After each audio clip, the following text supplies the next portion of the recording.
खबर उत्तर प्रदेश बरेली से। ईदगाह में ईद की नमाज के बाद मुल्क में अमन चैन की दुआ की गई। ईद की नमाज ईदगाह में हुई। ईदगाह में सुबह से ही नमाजी पहुंचने लगे और सफ़े बनाकर बैठ गए, जिसमें हजारों की तादाद में नमाजी शामिल हुए। काजी हिंदुस्तान खानदान के लोगों के साथ ईदगाह पहुंचे तो पूरी ईदगाह मजहबी नारों से गूंज उठी। इसके बाद काजी हिंदुस्तान ने ईद का खुतबा दिया, फिर ईद उल फित्र की नमाज अदा कराई। इसके बाद तमाम सुन्नी मुसलमानों के लिए फलाह व बहबूद और मुल्क में अमन चैन कायम रहने के लिए खुसूसी दुआ कराई। इस मौके पर हुजूर कायदे मिल्लत ने आम व खास लोगों से ईद गले मिलकर ईद की मुबारकबाद पेश की। फिर उसके बाद काजी हिंदुस्तान खानदान के लोगों के साथ दरगाह आला हजरत वक़ खान का ताजुशरिया पहुँच कर हाजिरी दी और मुरीदों ने हुजूर ताजुशरिया को याद किया। बाखरगंज ईदगाह पर मौलाना शम्स ने ईद की नमाज की नियत बताई एवं ईदगाह का संचालन किया।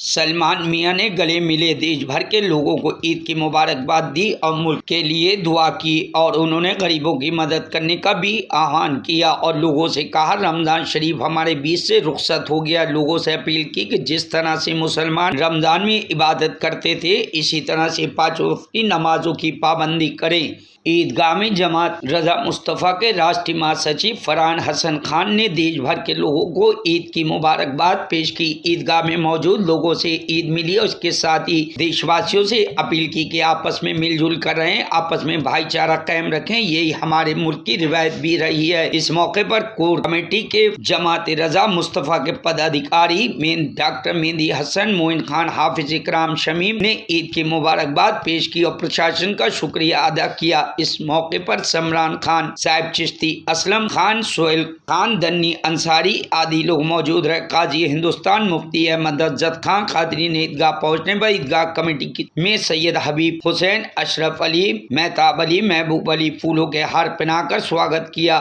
इस मौके पर डॉक्टर अब्दुल कादिर, अश्वनी ओबराय आदि लोग उपस्थित रहे। धर्म के त्योहार में जाता हूँ, चाहे वो ईसाइयों का हो, चाहे हिंदुओं का हो, चाहे मुस्लिम का हो, सिखों का हो, जैन धर्म का हो, बौद्ध धर्म का हो, और हम इस ईद के मौके पर पिछले कम से कम 30 साल से यहाँ पर आते रहे हैं, छात्र जीवन से आते रहे हैं और मुझे आज फिर एक बार मौका मिला।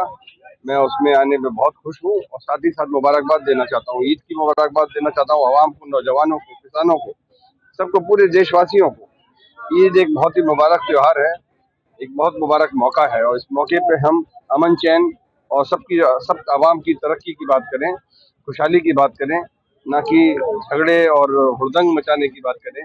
ये जो ऐसे लोग, गलत तत्व ऐसे काम कर रहे हों, उनके खिलाफ सरकारें एक्शन लें और सरकारों को भी चाहिए कि वो अपने अमल को, अपने तौर तरीकों को ऐसा रखें कि किसी भी समाज को, किसी भी धर्म के लोगों को ऐसा ना लगे कि हमारे साथ नाइंसाफी हो रही है। इसी के साथ मैं ईद की सभी को मुबारकबाद देना चाहता हूँ। हमारे चैनल के माध्यम से शहरवासियों, देशवासियों, हिंदू मुस्लिम एकता का क्या संदेश देना चाहते हैं? मैंने वही संदेश दिया है कि हिंदू मुस्लिम हमेशा से एकता रहा है और हमारे जैसे कि भाजपा के भी बहुत सारे लोग मानते हैं और मोहन भागवत जी ने खुद कहा कि हमारा डीएनए एक है। जब हिंदू मुसलमान का डीएनए एक है तो फिर ना इत्तेफाकी और ना किसी तरह के जुल्म के तो सवाल ही नहीं उठता। तो अगर कहीं कोई जुल्म कर रहा है तो उसको समझना चाहिए कि हालात बदलते रहते हैं, हालात एक जैसे नहीं रहते, और अगर कोई जुल्म कर रहा है तो उसे तौबा करनी चाहिए और ऐसी चीज़ों से जो है बाज आना चाहिए। यही मेरा निर्णय। तमाम बिरादरान इस्लाम को ईद उल फित्र की नमाज बहुत बहुत मुबारक। आज ईद का दिन है, अल्हम्दुलिल्लाह खुशियों का दिन है और खुशियों का त्यौहार है ये। तो इस्लाम यही पैगाम देता है अमन और शांति का।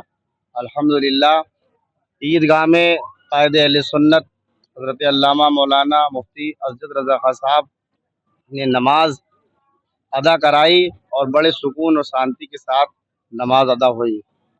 अल्हम्दुलिल्लाह, अल्लाह का शुक्र है। एक शेर आला हजरत का मुझे याद आ रहा है कि बादी रज़ा की है कोहे हिमाला रज़ा का है, कि बादी रज़ा की है कोहे हिमाला रज़ा का है, जिस सिमत देखिए वो इलाका रज़ा का है, जिस सिमत देखिए वो इलाका रज़ा का है। और पिछले ने तो लिखा है खूब इल्मे दीन पर, जो इस सदी में है वो तन्हा रज़ा का है, जो इस सदी में है वो तन्हा रज़ा का है। अस्सलामु अलैकुम व रहमतुल्लाहि ताला व बरकातहू। Bureau report, news hub Bharat.